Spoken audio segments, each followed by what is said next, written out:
Salut à tous, aujourd'hui nous allons voir comment mettre en œuvre un système de filtration d'eau commandé par un automate Siemens et supervisé via du SCADA. Alors c'est quoi le SCADA? Le SCADA en anglais Supervisory Controls and Data Acquisitions est un système de supervision et d'acquisition des données. Le SCADA permet de recueillir les informations en temps réel lors du pilotage d'un système automatisé et il permet d'anticiper sur les pannes. Le SCADA est un outil d'aide à la maintenance préventive parce qu'il permet d'observer le comportement des différents capteurs, des différents préactionneurs et des actionneurs qu'on a sur le terrain via un écran de supervision. Et surtout, il permet de récupérer les informations de terrain comme la température, le niveau d'eau, le débit afin d'assurer un fonctionnement sûr et efficace. Dans ce projet, la supervision sera réalisée sur Simatic WinCC Runtime Advanced, qui est l'environnement de supervision SCADA HMI de Siemens. C'est un outil d'aide à la maintenance préventive. Tout commence au niveau d'un puits où on a de l'eau brute captée. Cette eau sera aspirée à partir d'une pompe immergée puis refoulée vers les conduites principales. Juste après, l'eau passe par un filtre à sable qui a pour rôle de retenir les particules lourdes et les impuretés et ça sera la première étape du pré-traitement de l'eau. Ensuite, on a un débitmètre qui nous permet de mesurer le débit en contrôlant la quantité d'eau qui circule dans la canalisation en temps réel. Après cette étape, on attaque la filtration fine. Et souvenez-vous, la filtration qu'on a fait précédemment, c'était pour les particules lourdes. Cette fois-ci, on attaque la filtration fine à partir des filtres à cartouche qui vont permettre de retenir les particules les plus fines et améliorer la qualité de l'eau.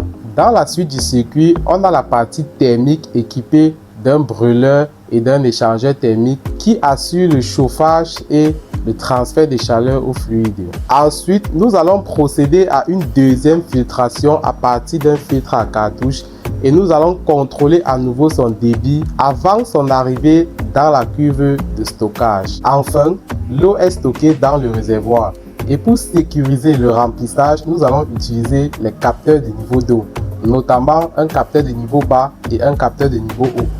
Ceci dans le but d'éviter la marche à vide de la pompe numéro 2 et d'éviter les débordements. Au centre de notre système, nous avons une pompe numéro 2 qui nous permet d'aspirer l'eau dans la cuve de stockage et distribuer vers les différents utilisateurs du circuit.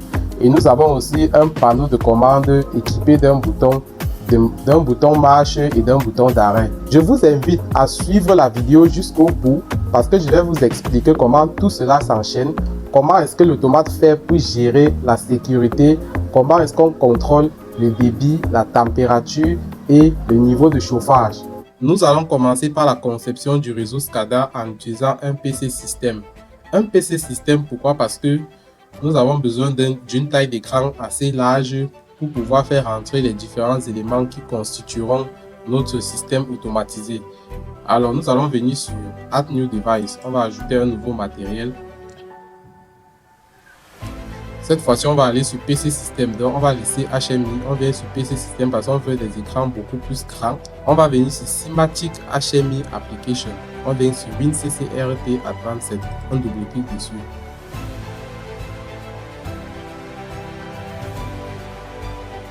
Ensuite, nous allons ajouter notre module de communication. On vient sur Communication Module. On déroule, on laisse Profil Plus, on prend la liaison Profinet. On va aller sur IE Général.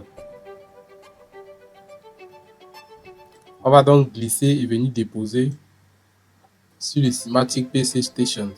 Une fois que c'est bon, on vient sur Network View. Bon, là maintenant on ne peut pas établir la liaison avec le PLC parce qu'on n'a pas encore choisi le CPU. Donc on va d'abord laisser comme ceci. On va aller concevoir notre réseau SCADA. Donc on va venir dérouler HMI RT.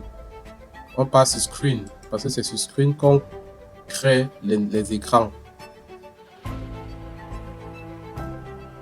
On va donc ajouter un nouvel écran.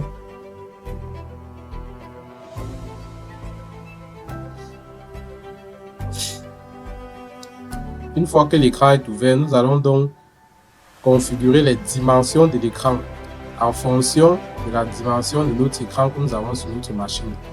On va venir sur Runtime Setting. On double-clique.